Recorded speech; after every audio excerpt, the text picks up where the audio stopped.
Hello everyone and a warm welcome to our channel. I hope you are doing well and studies and preparations are going on. We are almost entering the last 1 month before our exam start. And उससे पहले just this will be a amendments discussion video. तो बहुत सारे messages थे sir amendment डालो कितनी amendment है, तो प्लीज अंडरस्टैंड अमेंडमेंट ज्यादा नहीं है. Majority request came from our November 22 registered students. तो नवंबर 22 वालों को मेजर आपकी सारी अमेंडमेंट्स कवर्ड है. हार्डली 5 to 10 मिनट्स का आपको काम देखना है. तो सर हम छोड़ दे क्या वीडियो, या पहले 5-10 मिनट देखे या लास्ट के 5-10 मिनट देखे, तो पूरी देखना वीडियो. कोई बहुत लंबा डिस्कशन नहीं है, hardly it will take 20 to 25 minutes. मैं आरटीपी आपकी डिस्कस करूंगा जो अमेंडमेंट्स पोर्शन वाली है, जो इनिशियल पार्ट, ताकि आपको कोई डाउट ना रहे. ठीक है, तो देखना पूरी वीडियो आप एंड आपको समझ आ जाएगा कि ज्यादा कोई अमेंडमेंट्स हमारे लिए है नहीं. मे 22 वालों का क्या सर, जो मे 22 की क्लासेस ली है हमारी, तो वो भी मैं आपको बता के चलूंगा कि कौन सी चीज आपको करनी है नहीं करनी है. So we will basically discuss all the portions. आपको अपने आप क्लिक कर जाएगा कि ये चीज मैंने पढ़ी है या नहीं पढ़ी. सर बैलेंस स्टूडेंट्स का क्या, जिन्होंने मे बी मेरे से क्लास नहीं ली होगी, डजेंट मैटर, आप ये वाला डिस्कशन देख सकते हो because I am going to refer the RTP. मैं कोई और आपको पब्लिकेशन नहीं दे रहा, nothing else to be done. इसी आरटीपी में से काम हो जाएगा, क्योंकि see there are 2 types of amendments. ठीक है, एक कभी कभार पूरा पोर्शन चेंज हो जाता है, जैसे हमारा वो आया था आईबीसी में प्री पैकेज इंसॉल्वेंसी आया था, तो उस टाइम तो फिर नोट्स देने पड़ जाते हैं. ये वाली अमेंडमेंट्स वैसी नहीं है, छोटी छोटी अमेंडमेंट्स है. आपका जो करंट मटेरियल है, मेरी बुक्स है या कई और फैकल्टी से पढ़ा है, उसी को रेफर करो and just change the points, add the points. नया अलग से पब्लिकेशन कुछ मत बनाओ और उससे अपना टेंशन मत बढ़ाओ. लास्ट 1 मंथ है. क्लियर है? तो स्कोप क्लियर है. हम क्या डिस्कस करने वाले हैं, टारगेट टाइम रहेगा हार्डली 20 to 25 मिनट्स. उसके अंदर we will try to cover the amendments. ठीक है, तो मैं सारी डिस्कस करते हुए चलूंगा और आपको बताऊंगा कि ये एक्चुअल में अमेंडमेंट है या नहीं है. Let's start. So companies act 2013 से स्टार्ट कर रहे हैं.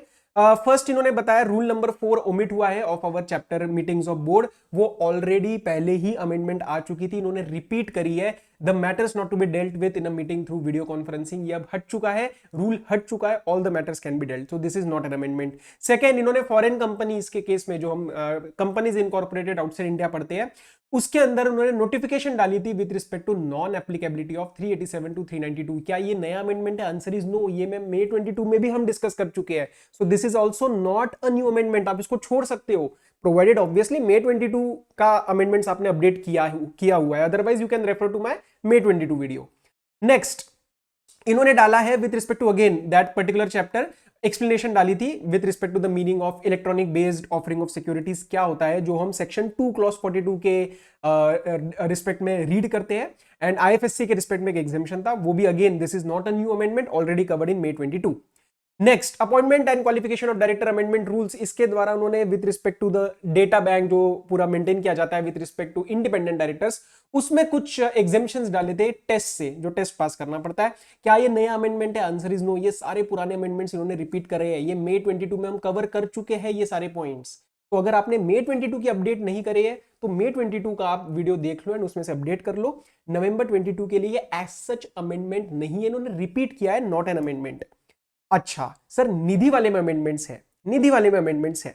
उससे पहले मैं आपको एक चीज बताना चाहूंगा.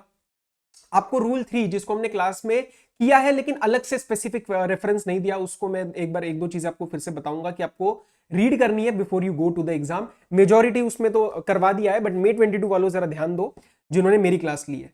ओके, तो ये है basically rule number 3 of the Nidhi rules which talks about certain definitions. तो इसमें से एक बार आपको बस रीडिंग लेके चलनी है, एक बार बस रीड लेके जाना कि जैसे फॉर एग्जांपल लॉस असेट्स क्या होते हैं. लॉस असेट्स मतलब जो नॉन परफॉर्मिंग रहे for more than 3 years, for more than 3 years, या फिर in the opinion of board उनको लगता है कि भैया इसमें से मेरा पैसा कुछ ना कुछ कम आने वाला है, रिकवरी कम होने वाली है. नेट ओन फंड्स का मतलब क्या होता है? It means paid up equity share capital and free reserves reduced by accumulated losses and intangible assets. मतलब नॉर्मल भी अगर आप अकाउंट्स में देखोगे तो ऐसी ही कैलकुलेशन की जाती है कि खुद का पैसा क्या है. एक्यूमुलेटेड लॉसेस अपने को राइट ऑफ करने हैं, इंटेंजिबल एसेट्स नाम के हैं तो वो हमारे पास पैसा नहीं है, and equity share capital sir paid up.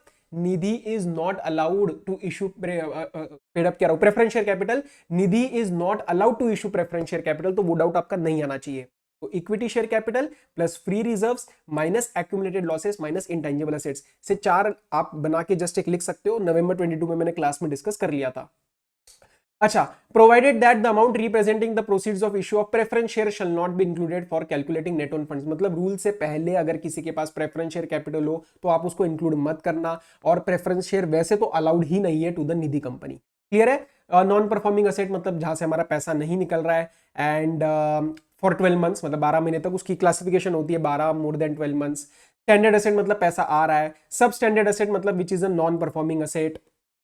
अब इन्होंने एक चीज क्या दे रखी है प्रोविजो के नाम पे कि सर रीशेड्यूलमेंट और रीनिगोशिएशन और rephrasement of the loan installment और the interest payment shall not change the classification unless the borrowal account has satisfactorily perform for at least 12 months. मतलब अगर मेरा कोई नॉन परफॉर्मिंग असेट है एचडीएफसी बैंक के पास, मैं जाके बोल देता हूं इसको रीनिगोशिएट कर लेते हैं, इसको कुछ ना कुछ चेंज कर देते हैं। अब चेंज करती मैं बोलूंगा कि आप इसको स्टैंडर्ड बना दो, सब स्टैंडर्ड मत रहने दो, तो एचडीएफसी बैंक वाले कहेंगे भैया आपने अभी सिर्फ रीनिगोशिएट किया है, अगले 12 महीने आप रीनिगोशिएटेड टर्म्स के हिसाब से पेमेंट करो, then it will be known as a standard asset. तो ये 2-3 बस बातें थी रूल 3 के रिस्पेक्ट में, सच बाकी कुछ नहीं। आ जाते हैं अमेंडमेंट्स पे। सर अमेंडमेंट्स बहुत सारी है क्या? Answer is no. उससे पहले मैं आपको एक रेफरेंस दे देता हूं। निधि, ये मेरे क्लास के नोट्स है, नवंबर 22 वालों को ये पता है, मई 22 के टाइम पे ये नहीं आए थे, इसलिए आप ढंग से सुन लो। ये देखो मैंने नोट क्या डाल रखा है, the MCA has enacted the Nidhi amendment rules, the MCA has enacted the Nidhi amendment rules 2022 on 19th April 2022 and they came into effect on that same day, जो नोटिफाई हो गए थे उसी दिन।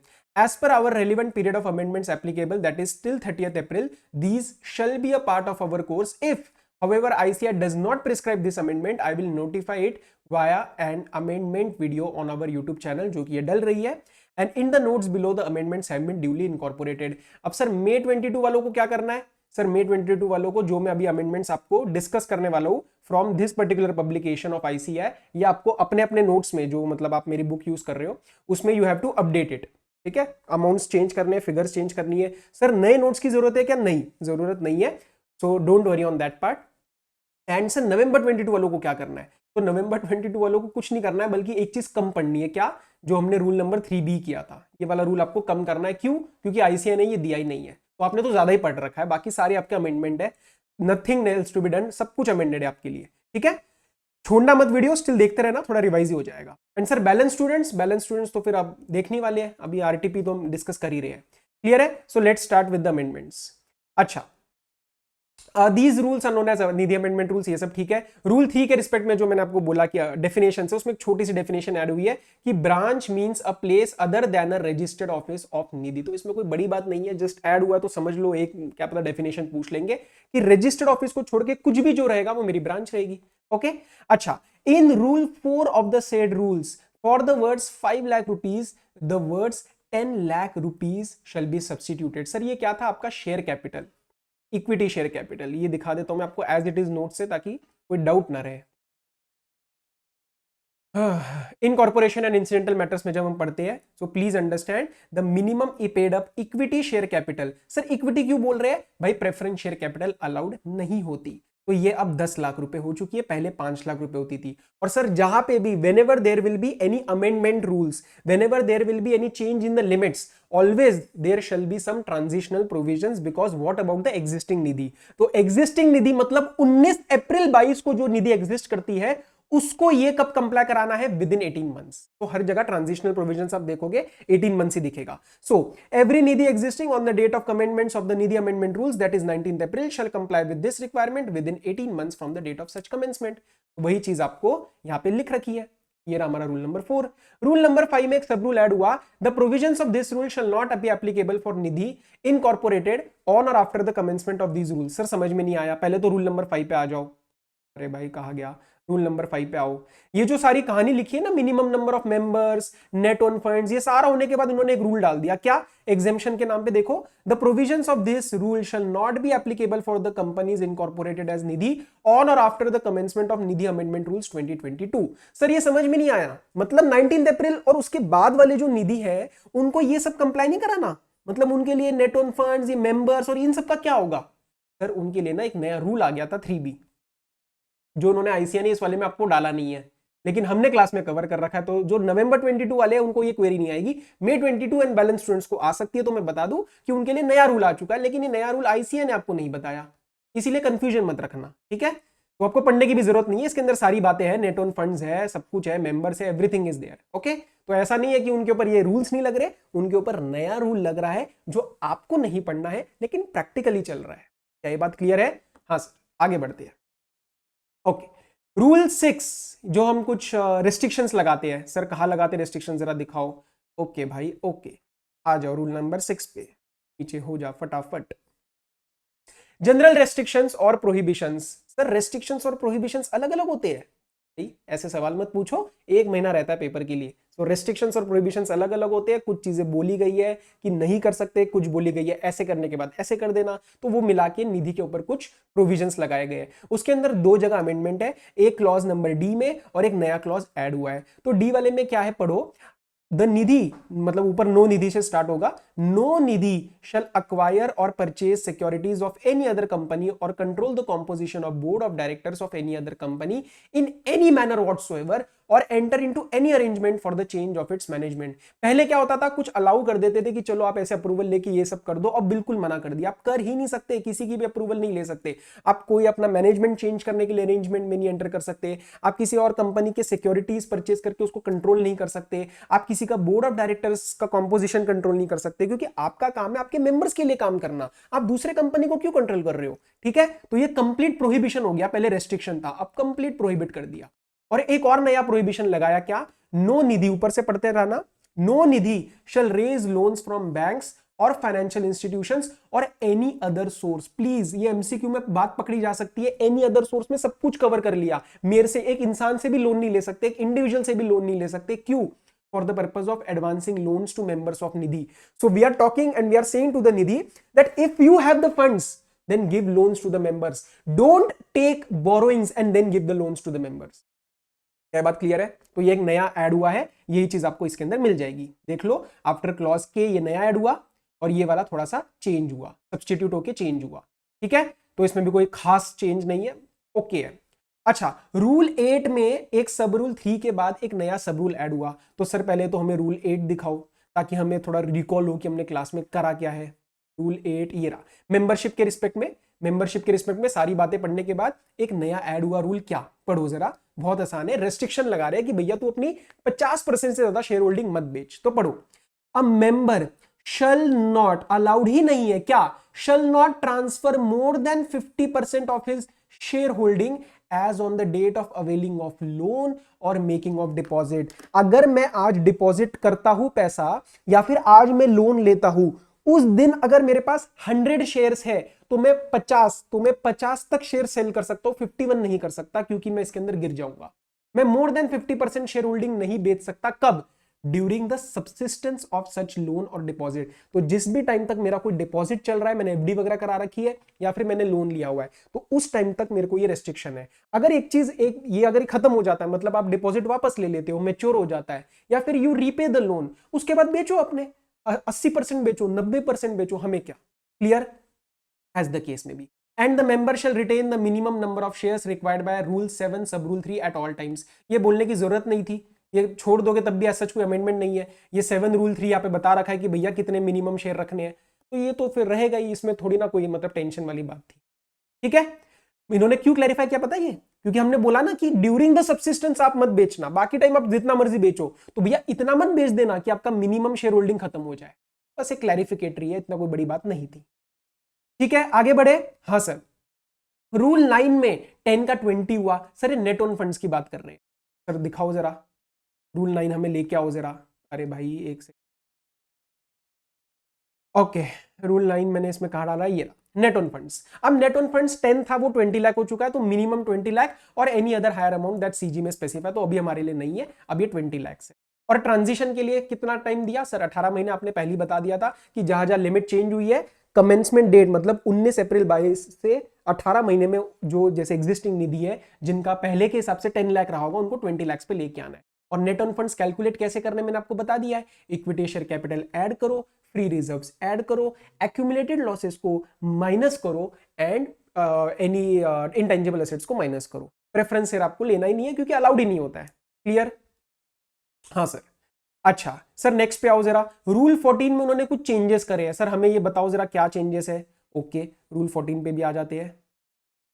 रूल 14 पे भी आ जाते हैं, मैंने ऊपर डाल रखा है ये with respect to the encumbered deposit. ये रहा रूल 14 में उन्होंने क्या बोला है, बेसिकली अनएनकम्बर्ड मतलब कोई रेस्ट्रिक्शन ना हो, ऐसे टर्म डिपॉजिट मेंटेन करने, minimum 10% of outstanding deposits.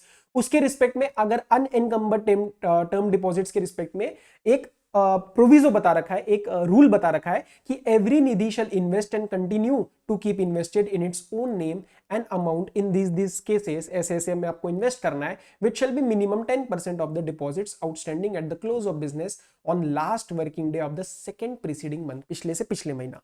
Sir अब इसमें ना टेम्पररी विड्रॉल अलाउड होती है, 10% का इन्होंने बोला ना कि मिनिमम आपको 10% मेंटेन करना है। सर मुझे 8% मेंटेन करना है क्योंकि वो 2% में मुझे जरूरत है पैसों की, तो टेम्पररी विड्रॉल अलाउ करो, कर देंगे। उसी के रिस्पेक्ट में एक छोटा सा अमेंडमेंट तो पढ़ो क्या, provided that in case of unforeseen commitments temporary withdrawal may be permitted with the prior approval of RD. और उसके आगे जो मैं लाइन अंडरलाइन कर रहा हूं ये अमेंडमेंट है, मतलब नया ऐड हुआ है।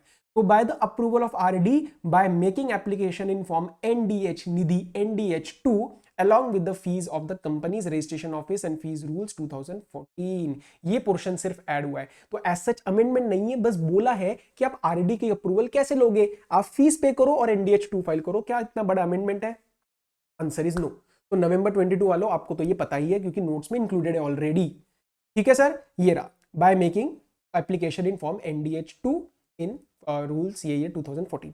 अच्छा आपको निधि के नोट्स चाहिए क्या? आपको निधि के नोट्स चाहिए क्या?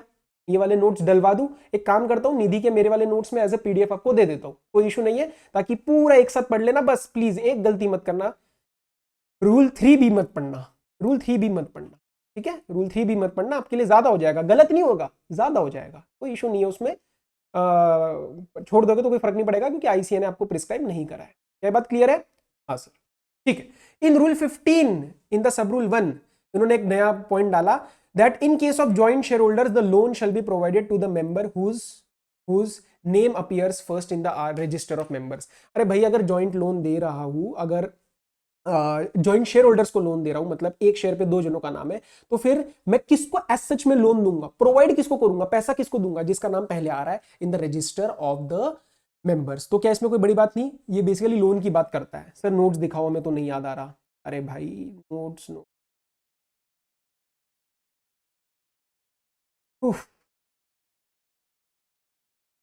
ये with respect to loans to members, with respect to loans to members in case of joint share holders किसको प्रोवाइड किया जाएगा? जिसका नाम पहले आ रहा है। इसमें भी कोई बड़ी बात नहीं थी भैया, 2 जनों में से किसको लोन दूं, एक शेयर पे 2 जनों का नाम है या 3 जनों का नाम है, तो जिसका नाम पहले आ रहा है उसको दो। तो इसमें भी कोई खास बात नहीं थी। अच्छा डिविडेंड के केस में पहले होता था कि इससे ज्यादा दे सकते हो, ये रेस्ट्रिक्शंस लगा, मतलब ये कंडीशंस कंप्लाई करवा लेना, सारे रूल्स कंप्लाई करा देना, उतना अमाउंट जनरल रिजर्व में डाल देना, सब कुछ मना कर दिया। डिविडेंड अब आपके ऊपर एक रेट लगा दिया 25% का, इसके ऊपर आप दे ही नहीं सकते, इसके ऊपर आप दे ही नहीं सकते। सर ये भी आपने करवा दिया इसके अंदर? हाँ सर, नोट्स में सारा अमेंडेड है, कोई इशू नहीं है। क्योंकि देखो नोट्स बनाते वक्त तो मैं ट्राई करता हूं कि सारे अमेंडमेंट्स आ ही जाए इसके अंदर, ठीक है? लेकिन कभी कभार क्या होता है, ICA कुछ चीजें डालता है, ICA कुछ चीजें नहीं डालता है। कहा गया भाई डिविडेंड वाला, शेयर कैपिटल मेंबरशिप, ये मैंने जान के स्पेस छोड़ के रूल 18 का एज इट इज रखा और बोला a Nidhi shall not declare dividend exceeding 25% in a financial year. 25% से ऊपर आप दे ही नहीं सकते, कोई कंडीशंस नहीं, कुछ नहीं, 25% मैक्स है, इसके ऊपर आप नहीं दे सकते। क्लियर? हाँ सर। अच्छा ये थे हमारे निधि के अमेंडमेंट्स, बस इतने तो थे। क्या था? अपने नोट्स में सिर्फ अमेंडमेंट करो, जहां पे भी अमाउंट चेंज हो रहे हैं उसको कट करके रेड या अलग पेन से कट करना और उसके नीचे लिखना ट्रांजिशनल 18 मंथ्स। ऐसे नोट्स अमेंड होते हैं। ये पूरा पूरा पब्लिकेशन मांग के नया नया नोट्स लगा के अपना काम मत बढ़ाओ। मैंने कोशिश करी आपको कि हर जगह ऐसी चीजें बताइए कि आप कट करके सीधा एडिशन कर सकते हो। निधि के नोट्स में दे रहा हूं फॉर बैलेंस स्टूडेंट्स जिनको फायदा हो जाएगा या मेरे May 22 वालों को फायदा हो जाएगा। क्लियर है? हाँ सर। सर LODR के पता नहीं कितने सारे अमेंडमेंट दिख रहे हैं। भाई अमेंडमेंट नहीं है, ये May 22 में हम कर चुके हैं ऑलरेडी। May 22 का अमेंडमेंट अगर आपने अपडेट कर रखा है, obviously I am assuming because focus is on November 22 real amendments not the repeat amendments, तो वो चीज आपको ऑलरेडी कर चुके हो। रेगुलेशन 3 क्या कोई अमेंडमेंट है? नहीं, रेगुलेशन 3 ऑलरेडी अमेंडेड है हमारा, ये मतलब ऑलरेडी May 22 में कवर हो चुका है। रेगुलेशन 6 क्या कोई नया है? आंसर इज नो, हिज और हर, ये सारा ऑलरेडी May 22 में हो चुका है। क्या रेगुलेशन 17A में कोई अमेंडमेंट है? एज सच नहीं, ये रिपीट कर रहे हैं May 22 के अमेंडमेंट्स, ठीक है? रेगुलेशन 18, हाँ ये नया अमेंडमेंट है, ये नया अमेंडमेंट है। इन्होंने क्या बोला है, पढ़ो, ऑडिट कमिटी के अंदर the word at least is inserted by the LODR regulations, मतलब एटलीस्ट इतने मेरे को इंडिपेंडेंट डायरेक्टर चाहिए होंगे, so at least 2/3 of the audit committee member shell be independent directors. ये आपको चेंज करना है, ये आपको चेंज करना है। और आगे ही और शी वाला, ये जेंडर न्यूट्रलाइजेशन, ये अमेंडमेंट नहीं है, ठीक है। तो ये बस इंडिपेंडेंट डायरेक्टर्स का ध्यान रखना ऑडिट कमिटी में। अब आपको एटलीस्ट 2/3 चाहिए, एटलीस्ट 2/3, ये चेंज कर देना। क्या नवंबर 22 में अमेंडेड है? मेरे वाले नोट्स में आंसर इज यस। तो नवंबर 22 वालों को कुछ अलग से नहीं करना है, बैलेंस प्लीज उसको चेंज कर दो। अच्छा सर, रेगुलेशन 19 में NRC कमिटी में भी कोई चेंज है? हाँ, द 50% जो था with respect to again independent directors, तो उसकी जगह अब 2/3 हो चुका है। तो at least 2/3 of the director shall be independent directors. तो इसके अंदर भी चेंज है with respect to the number of independent directors. तो बस ये ऑडिट कमिटी और NRC में चेंज था, बाकी कुछ चेंज नहीं है। सर रेगुलेशन 21 बहुत कुछ दिख रहा है भाई, ये May 22 में ऑलरेडी हम कर चुके हैं। तो May 22 वालों, नवंबर 22 वालों, everything this is amended, this is not a real amendment, ठीक है। ये 21 इन्होंने दोबारा पूरा रीस्टेटेड दिया है, May 22 में हम कवर कर चुके हैं अमेंडमेंट्स वीडियो में। 24/5 अगेन पूरा चेंज कर चुके हैं, this is not a new amendment, ठीक है। 26 में ही और she higher value debt listed, again not a new amendment, ये 26 भी हम कर चुके हैं। ये भी हम कर चुके हैं, कॉर्पोरेट गवर्नेंस वाली रिपोर्ट, एंड ये भी हम कर चुके हैं। तो सर ये जो आप नहीं करवा रहे हो, ये एक बार दोबारा बताओ, में कंफ्यूजन हो रहा है। सी, ये जो ICAR क्या करता है, RTP में ना सारी की सारी अमेंडमेंट्स जो है वो एक्चुअल में अमेंडमेंट्स नहीं होती। क्यों? क्योंकि वो May 22 वाली अमेंडमेंट्स को रिपीट कर रहा है। ये सारी पुरानी अमेंडमेंट्स है जो May 22 में हम कवर कर चुके हैं, या तो आपने कहीं और से पढ़ा हो तो आपने भी अपने May 22 के लिए आपने कवर कर रखी होगी। क्योंकि हमारा जो डिस्कशन है that is relevant on amendment specifically for नवंबर 22। तो May 22 वाला तो हम अज्यूम कर रहे हैं कि आपको पता है, नहीं तो फिर हम कितने अटेम्प्ट पीछे जाएंगे ना। तो इसीलिए ये सारे अमेंडमेंट्स रिपीट है, आप इसको छोड़ सकते हो provided you have done May 22। Sir अगर आपने नहीं करी तो मेरी पुरानी वीडियो आप देख सकते हो, उसमें May 22 की ऑलरेडी मैंने अपडेट कर रखी है। तो एज सच नवंबर 22 के लिए ये अमेंडमेंट्स नकली है, क्योंकि May 22 में हो चुकी है। शेड्यूल 5 में ये जो 2 पॉइंट्स डाले थे अगेन रिपीट। अच्छा सर, फेमा में थोड़े चेंजेस है, फेमा में थोड़े चेंजेस है, तो उसका जस्ट आपको मैं जिस्ट देने की कोशिश करता हूं कि हुआ क्या है। देखो, FCY जो हम ECB पढ़ते हैं ना, ECB FCY में हो सकता है या INR में हो सकता है। सर हमने तो ECB पढ़ा ही नहीं है। अरे भाई पढ़ लो, अभी 1 महीना है, रिवीजन वीडियो में भी मैंने कवर कर रखा है ECB, तो you can do that, right. So basically क्या हुआ था ना, recently we are moving away from LIBOR. मैं सीधा पॉइंट पे आ रहा हूं, लिबर से हम थोड़ा थोड़ा मूव अवे कर रहे हैं, we are going towards alternative reference rates. Sir क्यों कर रहे हैं, क्या कर रहे हैं, वो अभी अब छोड़ दो, उसकी कोई ज्यादा जरूरत नहीं है, क्लास में समझा चुका हूं। बट इतना समझ लो कि हम लिबर से दूर जा रहे हैं, और किसको हाय हाय कर रहे हैं, इधर आओ, किसको बोल रहे हैं पास आओ, ARR को। तो लिबर दूर जा रहा है और ARR पास आ रहा है, उसकी वजह से कुछ अमेंडमेंट्स आई है इन द ECB फ्रेमवर्क, और वही इसके अंदर रेफर करी गई है। सर अमेंडमेंट्स बहुत है क्या? आंसर इज नो, अभी आपको समझ में आ जाएगा। तो पढ़ो, ये पहला वाला जो है अमेंडमेंट, ये नकली अमेंडमेंट है, मतलब May 22 में हो चुका है। एडवांस के केस में interest, advanced against export regulation 15 of export regulations, उसका रेट है वो ऑलरेडी हम कर चुके हैं। पढ़ो, अब नया अमेंडमेंट हमारा ये एक्चुअल में अमेंडमेंट है, ECB changes due to LIBOR transition. तो पढ़ो, vide this circular the following changes have been made. पढ़ो, in the view of imminent, मतलब बहुत ही जल्द आने वाला है क्या, discontinuance of LIBOR as a benchmark rate. क्यों सर, लिबर में बहुत सारे इश्यूज आने लग गए थे, इसीलिए। The following changes to the all in cost benchmark and ceiling for FCY ECB। तो दिमाग में पहला पॉइंट क्या बिठाना है, अपने नोट्स में क्या लिखना है, अमेंडमेंट आ रही है FCY ECB के लिए, ना कि INR ECB के लिए, FCY डिनोमिनेटेड ECB के लिए आ रही है। तो बेंचमार्क रेट पहले तो हमें चेंज करना है। याद है पहले क्या होता था, हम एक रेट लेते थे with respect to the 6 months LIBOR और any other currency related rate such as EURIBOR. अब उसको हम हटा के ARR की तरफ जाएंगे। तो पढ़ो, currently the benchmark rate as defined in paragraph 1.5 is benchmark rate in case of FCY ECB refers to 6 months LIBOR of different currencies or any other 6 months interbank interest rate applicable to the currency of borrowing। जैसे अगर मैं euro में कर रहा हूं तो यूरिबर। तो ये तो सर पहले था, मतलब नवंबर 22 वालों के लिए नहीं, नवंबर 22 वालों, मेरे क्लास वालों, मैंने आपको ये ऑलरेडी करा दिया, you can ignore this part. Balance May 22 and other students जिन्होंने कहीं और से पढ़ा होगा वो सुन लो, आपके नोट्स में ये चीज लिखी होगी, आपके नोट्स में ये चीज लिखी होगी, इसको कट करो, नया क्या लिखो, आपको लिखना है नया, एनी वाइडली एक्सेप्टेड इंटरबैंक और alternative reference rate of 6 months tenure applicable to the currency of borrowing. बस उसी को काट के नया लिखो। इसकी जगह अब आप नया पब्लिकेशन पीछे लगा दोगे ना, आप इसको कभी याद नहीं कर पाओगे। खुद वहां पे काटो अलग अलग पेन से, रेड, पर्पल, ग्रीन से, और वहां पे ये चीज लिख दो ताकि ये लर्न हो जाएगा साथ साथ, एंड इसको आप अप्रिशिएट कर पाओगे ड्यूरिंग द रिवीजन, क्योंकि चांसेस है ईसीबी में से यहां से पूछने के जो रिसेंटली अमेंडेड है। क्लियर है? ये थोड़ा सा स्मार्ट स्टडी की तरफ जा रहे हैं हम। क्लियर है ये चीज? तो ये आपको एज इट इज लिखना है कि उसकी जगह बेंचमार्क रेट की जगह now we are talking about any widely accepted interbank rate और ARR of 6 month tenure applicable to the currency of borrowing. Okay अच्छा, change in all in cost ceiling. पहले ऑल इन कॉस्ट सीलिंग दोनों के लिए common होती थी, क्या? Benchmark rate plus 450 basis point. अब देखो, because we are transitioning from LIBOR, तो उन्होंने कहा चलो एक काम करते, ऑल इन कॉस्ट थोड़ी बढ़ा देते, क्योंकि हो सकता है लिबर से कंपेयर आपको बेंचमार्क रेट ज्यादा पड़े। तो ऑल इन कॉस्ट उन्होंने क्या बोला, आपको 50 बेसिस पॉइंट और दे देंगे। सर मतलब पहले 450 था, 50 आपने और दे दिया तो 500 हो जाएगा। Answer is yes. तो पढ़ो, न्यू ईसीबीस के लिए ट्रेड क्रेडिट्स हमारे कोर्स का इतना पार्ट नहीं है, इसीलिए ट्रेड क्रेडिट को आप पढ़ के छोड़ देना, पर ईसीबी पे ध्यान दो। To take into account differences in credit risk and term risk with respect to LIBOR and ARR. मैंने क्या बोला, एआरआर में रिस्क ज्यादा है, तो क्रेडिट रिस्क या ट्रेड रिस्क थोड़ी ज्यादा है, उसकी वजह से आपको जो ऑल इन कॉस्ट है for new FCY ECB, sir please ध्यान देना इस वर्ड पे, न्यू। न्यू मतलब अब जो आप नई ईसीबी लेने वाले हो, उसके लिए हम आपको अलाउ कर रहे हैं ऑल इन कॉस्ट। आपके इसमें आपके करंटली नोट्स में May 22 एंड बैलेंस November 22 में अपडेटेड है। आपके वाले नोट्स में भी क्या लिखा होगा, benchmark rate plus 450 basis spread. उसकी जगह आप 450 के आगे लिखो प्लस 50 इज इक्वल टू 500। तो देखो, it has been increased by 50 basis points to 500 and 300। Sir 300 किसके लिए? ट्रेड क्रेडिट, इसको छोड़ दो भी, इस पे ध्यान दो। 500 बेसिस पॉइंट बढ़ गया, तो 450 plus 50 is equal to 500 over the benchmark rate. मतलब बेंचमार्क रेट प्लस 450 और उसके आगे लिखो plus 50 is equal to benchmark rate plus 500। ध्यान देना भाई, ये एफसीवाई के लिए है, आईएनआर के लिए बेंचमार्क रेट प्लस 450 ही चल रहा है। ओके, क्या ये बात क्लियर है? हाँ सर। सर एग्जिस्टिंग ईसीबी का क्या करें? तो आपको उसमें ना वन टाइम एडजस्टमेंट अलाउ करेंगे ताकि आप ट्रांजिट कर पाओ। तो पढ़ो, to enable smooth transition of existing ECB linked to LIBOR whose benchmark rates are changed to the ARR, the all-in cost ceiling for such ECB has been revised upward by 100 basis point। तो sir current कितना है? Benchmark rate plus 450 basis spread.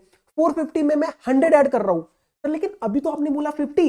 मेरे भाई वो new के लिए, वो new के लिए, ये वन टाइम एडजस्टमेंट एग्जिस्टिंग के लिए बोल रहे हैं। तो एग्जिस्टिंग तो डॉक्यूमेंटेशन बन चुका है, पैसा आ चुका है। एग्जिस्टिंग के लिए कितना था? Benchmark rate plus 450। 450 में अगर मैं 100 ऐड करूं, 100 बेसिस पॉइंट ऐड करूं तो कितना बना सर? 550। ये रहा 550 बेसिस पॉइंट, ठीक है, ओवर द एआरआर। सर ये 350 क्या लिखा है? ये ट्रेड क्रेडिट के लिए, तो कॉमा करके जो ऑब्लिक करके ट्रेड क्रेडिट के लिए, तो उसको भी आप छोड़ दो। Okay, the AD category 1 banks must ensure that any such revision is only on account of transition from LIBOR to ARR. मतलब बैंक्स को बोला कि भाई ये लोग, इनको हम फायदा दे रहे हैं, ऑल इन कॉस्ट की सीलिंग बढ़ा के दे रहे हैं, ये इसके वजह से दे रहे हैं बिकॉज ट्रांजिशन हो रहा है लिबर से एआरआर की तरफ। कोई और रीजन की वजह से इंश्योर करना कि कोई और रीजन की वजह से कॉस्ट नहीं बढ़नी चाहिए कि वो दूसरा लेंडर कह रहा है मेरी कॉस्ट बढ़ाओ। एक्चुअल में कॉस्ट जो इंक्रीज हो रही है that is due to the transition. तो ये चेक करने के लिए बोला। अब एक बात बताओ, ये मैं अगर आपको तीनों अलग अलग कोई अलग से आपको नोट्स बना के दूं, उससे कुछ फायदा होने वाला? Answer is no. आपको करंट नोट्स में ही ये चीज चेंज करनी है। अगर नहीं करोगे तो आप कभी इसको याद ही नहीं कर पाओगे ढंग से। फिर बाद में क्या रहेगा कि एग्जिस्टिंग नोट्स में पुराना वाला पढ़ रहे हो, नई पब्लिकेशन में कुछ नया पढ़ रहे हो। 5 मिनट लगेंगे इन तीनों का जो मेन पॉइंट है, जैसे इसमें मैंने आपको हाईलाइट कराया ये वाला, बस वो कट करके आप नया ये चीज लिख दो करंट नोट्स में, चाहे आप मेरे से पढ़े हो या ना पढ़े हो। मेरे November 22 वाले स्टूडेंट्स को तो टेंशन लेने की जरूरत नहीं है, सारा आपके उसमें अपडेटेड है। क्लियर? ओके, तो ये था मेरा इस विद रिस्पेक्ट टू फेमा। और आईबीसी के रिस्पेक्ट में एक रेगुलेशन बस हल्का सा चेंज हुआ है with respect to meetings of the committee, उसमें ये वाला पार्ट ऐड हुआ है। तो पढ़ो, मीटिंग्स ऑफ कमिटी में क्या क्या होता है। A resolution professional may convene a meeting of the committee as and when he considers necessary. ये तो पुराना भी था, इसमें कोई नई बात नहीं है। A resolution professional may convene a meeting if he considers it necessary on a request received by members and shall, मतलब मे की जगह शल, if the same is made by the members of committee representing at least 33% of the voting rights। जब उसका मन करेगा तब मे, और 33% वालों की तरफ से रिक्वेस्ट आई तो शल। तो इसमें भी कोई चेंज नहीं है। नई बात लिखी है थर्ड वाले में, वो भी कोई बहुत बड़ी बात नहीं है। आरपी में place a proposal received from members of the committee in a meeting if he considers necessary and shall place if it is made by members of committee representing at least 33% of voting.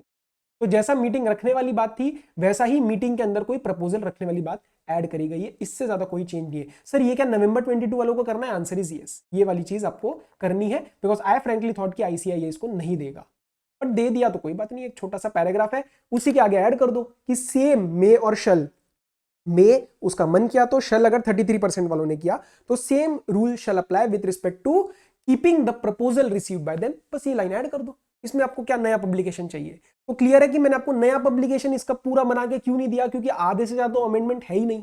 आधे से ज्यादा मे 22 में मैंने दिया था आपको अलग से पब्लिकेशन क्योंकि जरूरत थी, ठीक है, तो वो कर लेना। निधि का मैं आपको पीडीएफ दे दूंगा ताकि जनरल फायदा हो जाए, बस उसमें रूल 3B मत पढ़ना, और बाकी के मैंने आपको अपडेट करा दी है।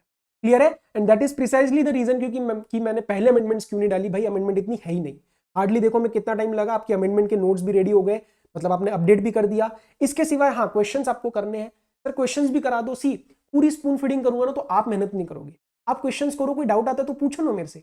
9560436910 आप मेरे से डाउट पूछो। कभी कभार हो सकता है थोड़ा टाइम लग जाए या मिस आउट कर दूं, रिमाइंडर डालो, कोई बात नहीं, मैं कहा आपको कुछ कह रहा हूं।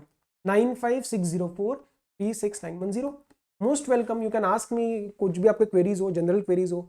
बाकी यस क्लासेस और बुक्स आई थिंक अब थोड़ा थोड़ा ही लॉट रहता होगा, तो इंश्योर कि अगर आपको नवंबर 22 के लिए कुछ ऐसा एक टाइप ऑफ फास्ट ट्रैक तरीके से अगर काम करना है, ensuring the coverage of all the course, तो आप क्लासेस कंसीडर कर सकते हो। अगर आप मे 23 के लिए हो तो भी आप अभी क्लास लेना, क्योंकि एंड में फिर दोबारा वो अमेंडमेंट के लिए वेट करोगे, अमेंडेड लेक्चर्स के लिए वेट करोगे, तो फिर 1-2 महीने का गैप आ जाता है। तो you can just check our website www.swalimbeclasses.com, ठीक है। बुक्स भी अवेलेबल है, हार्ड कॉपी भी अभी अवेलेबल है, वो बाद में चेंज हो सकता है, मैं एक बार देख लूंगा स्टॉक कितना है। एंड क्लासेस भी आप ले सकते हो, Google drive, pen drive, anything, ठीक है। 80 आवर्स में कंप्लीट लॉ इज देयर। इसको भी आप अगर जल्दी देखोगे तो 60 से 70 घंटे में खत्म हो सकती है, ठीक है। Entire course is there covered and important questions are covered in the class. तो अमेंडमेंट्स भी मैंने आपको अपलोड करवा दी है, मैंने स्टार्टिंग से आपको बोला था कि सितंबर एंड से पहले करा दूंगा, क्योंकि अमेंडमेंट ज्यादा नहीं है, so that promise is fulfilled. And till then till we meet in our may be some different, अच्छा जो इशू चल रहा है with respect to the paper checking, I hope कि you are not engaging in any sort, क्योंकि नवंबर 22 जान के मैंने अभी कोई वीडियो उसके ऊपर नहीं बना रहा, बिकॉज आई बिलीव कि मैं अभी वीडियो बना के उसके ऊपर कुछ हासिल नहीं करूंगा, ठीक है। सीनियर फैकल्टीज कर रही है, yes senior faculties have that kind of communication also with the ICI, तो मैं अननेसेसरी अभी वीडियो नहीं बना रहा। नवंबर 22 वालों please don't get distracted, complete focus on exam. और जो दिमाग में एक सर डर आता है ना कि सर क्या पता मेरा पेपर गलत चेक हो, तो अपने को पेपर पता कैसा देना है, अपने को पेपर ऐसा देना है कि भाई मेरे तो 90 आने वाले हैं और तू पेपर गलत चेक कर ले, फिर मेरे 75-80 निकल जाएंगे, मैं निकलूंगा आगे। आपको ये एटीट्यूड के साथ रखना है। सर 90 आते का है, क्यों नहीं आएंगे, क्यों नहीं आएंगे 90, क्यों सोच रहे हो ऐसा? आएंगे अपने 90 यार, 100 का अटेम्प्ट करो, क्यों नहीं आएंगे? तो एटीट्यूड ये रखो और दिमाग से एंग्जाइटी और डर हटा दो, ठीक है। बाकी जो होगा देखा जाएगा, ठीक है। जस्ट अपनी मेहनत पूरी करो, इंश्योर कि आप अपनी तरफ से एफर्ट पूरा डाल रहे हो। सोते वक्त या एग्जाम खत्म होने के बाद अपने आप में दिल में रिग्रेट नहीं होनी चाहिए। जिस दिन वो मोमेंट आ जाएगा उस दिन आप सफल हो, चाहे एग्जैक्ट रिजल्ट क्या हो, हमें नहीं फर्क पड़ता क्या रिजल्ट आए। क्लियर है? So till we meet in our next lecture और next discussion, all the very best, study well, take care, be safe, bye bye.